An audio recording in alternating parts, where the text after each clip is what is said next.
Hello, this is Matt on the Moon Lambo channel, and here's a headline from crypto media outlet You Today, which sounds super duper scowy.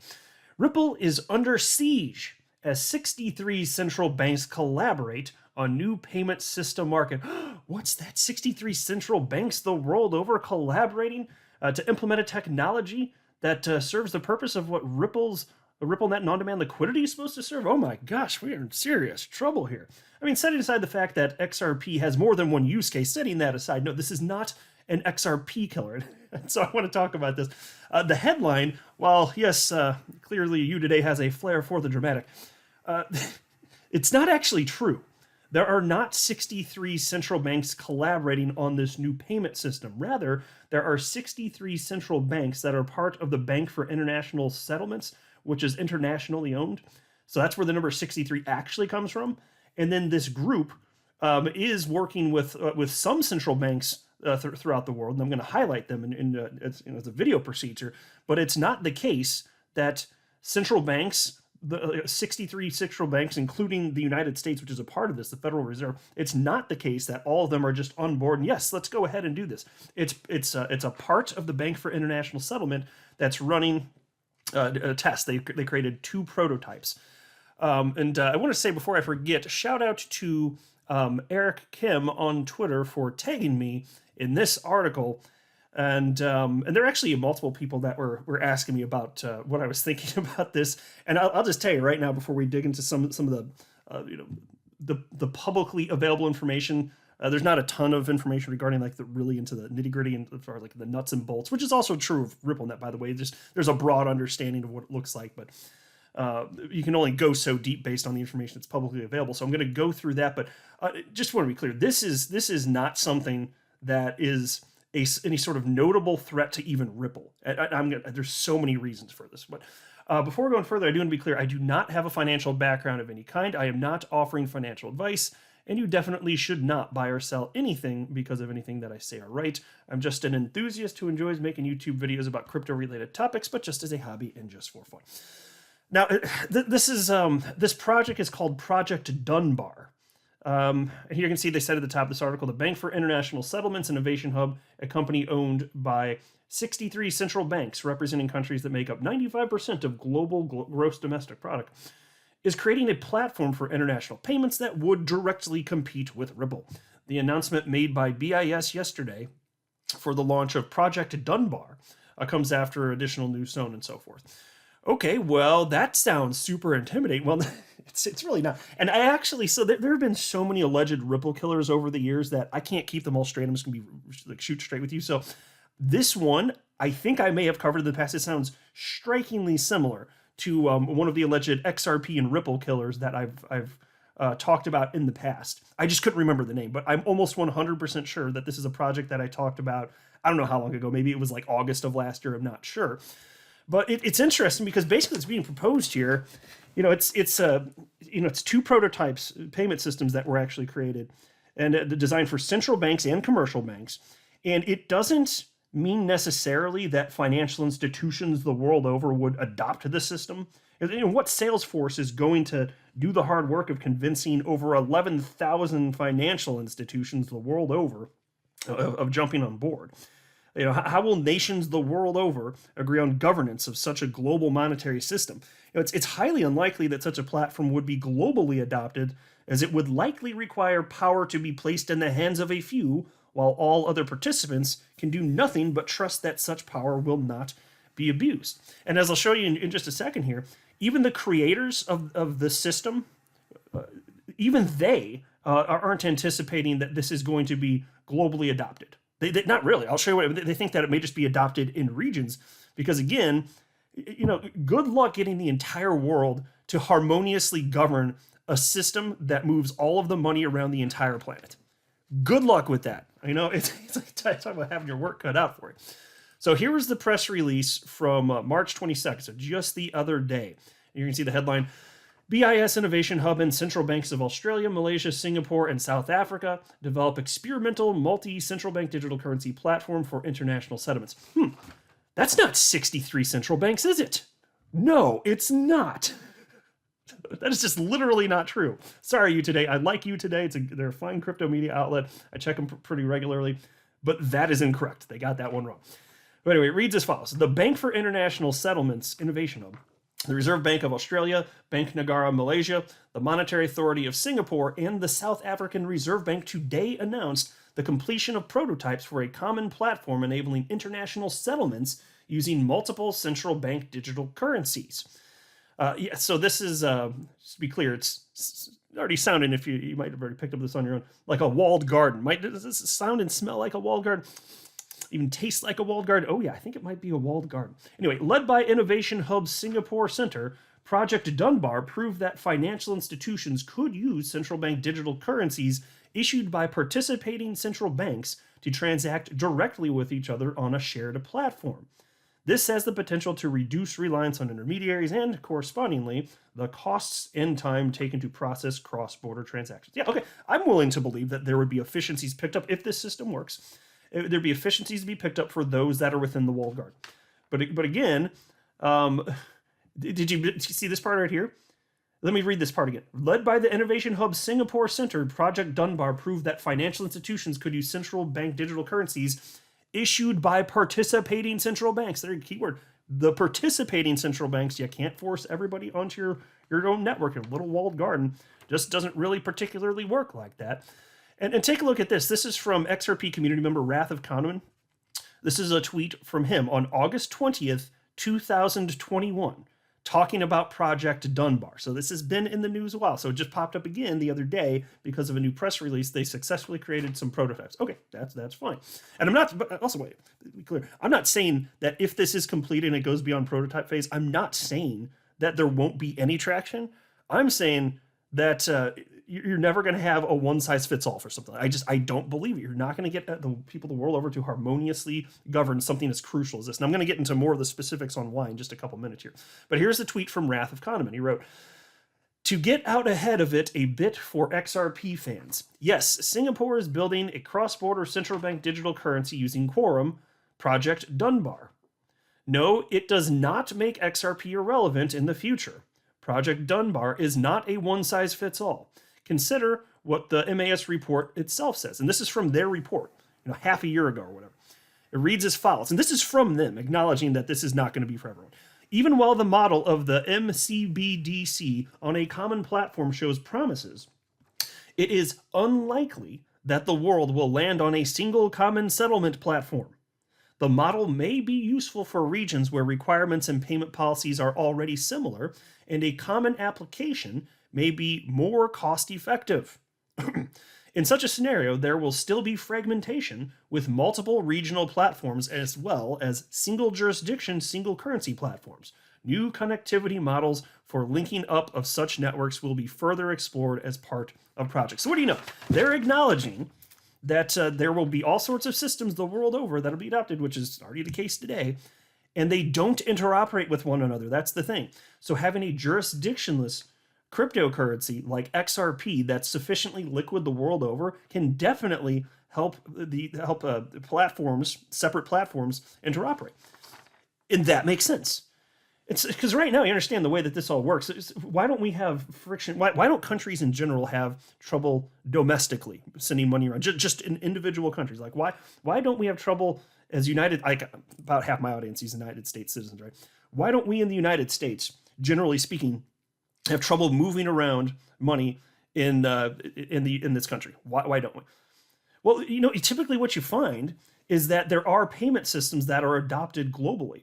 Like there's obviously ACH here in America. And so, but there are different, here's the thing, this is where it gets hairy. There are different payment networks for domestic payments in each country the world over. That's pretty much how it's set up, right? And they don't interoperate with one another. And so what's being proposed here is to have one payment platform replace all of the individual domestic platforms that each individual central bank controls. So you're talking about central banks giving up power. So if you don't have sufficient trust, that ain't happening. You're like literally, they'd be giving up the power to control potentially domestic transactions unless there's some sort of magical safeguards in place. But even then, who controls the platform? Is that a hurdle that can even be overcome? Well, right now, frankly, it's very unclear if that hurdle can be overcome. And that's not a small one. That's a gigantic one. And so there was also a YouTube video that was put up by the Bank for International Settlements, and I watched it, and I actually did make some notes, which I don't do with hardly any videos that I make, unless, well, the legal videos with the SEC versus Ripple case. Okay, that, yeah. With many of those videos I do, because I don't want to forget anything, and it's very complex, and I don't have a legal background, so I just want to be careful with that type of stuff. But I did make notes for this video, which is something that I rarely do outside the legal videos, because it's just not necessary, but I didn't want to forget anything. And so I did print something up here. And so look, it's a very important requirement to note that each fiat currency that will operate on this platform, should it come into existence, and again, there's just 2 prototypes, but should it come into existence, and there's a production version, each fiat currency that operates on the platform must have a central bank digital currency version of it. That's the plan. We're nowhere near that, folks. The United States hasn't committed to even creating a central bank digital currency. Now, I think that the United States likely will, but it could be years and years and years down the road from this point. And that accounts for a large amount of flows the world over. And so without the United States dollar without there being a version of it that is a central bank digital currency, man, that's a big player that's not present, don't you think?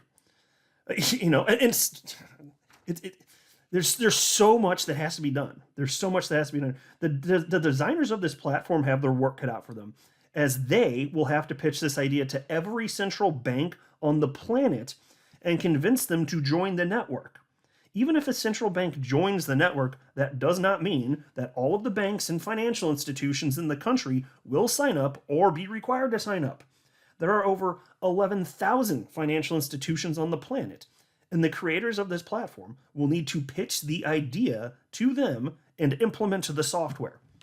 If you can't get all the countries in the world to sign up for this platform, then it's just another walled garden. There was a YouTube video, which I cited just a minute ago, put up by the Bank for International Settlements. And I tell you, many problems arise, as cited by the Bank for International Settlements in this video. Consider this, and I actually did transcribe parts of this, but as far as governance, who will own and operate the platform? Everyone can't have equal control over all aspects of the platform, as that would result in chaos. So, who will be in charge, and will non-controlling central banks be okay with other central banks controlling global payments and settlement? Well, that's a big question. And here's a quote from the Bank for International Settlements from their YouTube video. Can we resolve the national security concerns that come from sharing critical infrastructures with other central banks? End quote. That's not a small question. There are serious national security concerns for every participating nation as a result of this. It's not clear that those hurdles can be overcome. It's not clear. And yet another challenge is regulations. Actually, let me say that another challenge is access. Let's talk about that one first. And here's actually another quote from BIS. How do we allow non-local banks to access and make payments with central bank digital currencies? Can central banks trust banks from other jurisdictions when they do not supervise those banks directly? Well, how about that? What do you know? Not solving for trust. You can only solve for trust for those who participate within the network. And even then you have to prove that you can do that. But again, anyone operating outside of this, they're not part of it. They don't trust you in the first place. Good luck getting everybody onboarded. And so they're recognizing the serious hurdles to what they're attempting to do. Like, this is quite the audacious plan that they've got. And I say good luck to them. I don't mind that they're doing this. This is not me hating on this project, just to be clear. I'm identifying the hurdles and highlighting why this is not something that's going to kill XRP. It's just not going to happen. And again, XRP, it does more than perform solely as a cross-border a bridge currency. It's being used for all sorts of reasons by all sorts of people, all sorts of use cases the world over. It's not going away. And then yet another challenge is regulations and jurisdictional boundaries. Here's another quote from that YouTube video I was citing from BIS. Payment regulations are different in each country. So how do we simplify the cross-border payments flow while respecting these differences? End quote. Well, can you even? Maybe. Again, that's another really big question. You can't, let's not just pretend like that's just a little tiny detail to get figured out. That's a big thing to figure out. it's not so obvious that the problem is solvable. It's not. And what about Nostro Vostro accounts, pre-funded accounts? Are they going to be eliminated? No. The answer is no. This doesn't eliminate them. Because look, funds must come from somewhere. And check out this. Let me go to this report. This is the actual report. What was this titled? This is from March of this year. This is from BIS Innovation Hub. International settlements using multi-central bank digital currencies. Let me go down to page 22, where I have a relevant portion that I want to highlight. And then I want to get into how the money actually flows, including foreign exchange trading and settlement. I got a little bit to say about that. I need to get to page 23, I believe. Where's 23? Hold on, scrolling on down. Almost there. 1 second. Scrolling. This is my scroll song. Somebody make that a ringtone. All right, here we go. Cross-border settlement. Cross-border settlement, or the movement of funds between the sending and receiving banks in different jurisdictions, is one that must occur across borders. Ensuring common treatment of such transactions would require common rules agreed by all participants. So they're going to go, as I've been highlighting, they're recognizing the problem. Good luck getting all of these banks, the central banks, the world over, to agree with this and take on that risk of a common platform developed by somebody else. Okay, and where's the money come from, though? Where's it come from? You know, are there going to be sufficient trading pairs for all the central bank digital currencies that are allegedly going to exist one day? And I think they will exist one day, actually. But where's that all going to come from? What's that look like? Well, take a look at this. Let me get down to, I think it's page, wait, am I on the right page? 25. Oh, yeah, I think this is what I wanted to get to. Yeah, I'm pretty sure. So, as it turns out, and you check this out, this is amazing.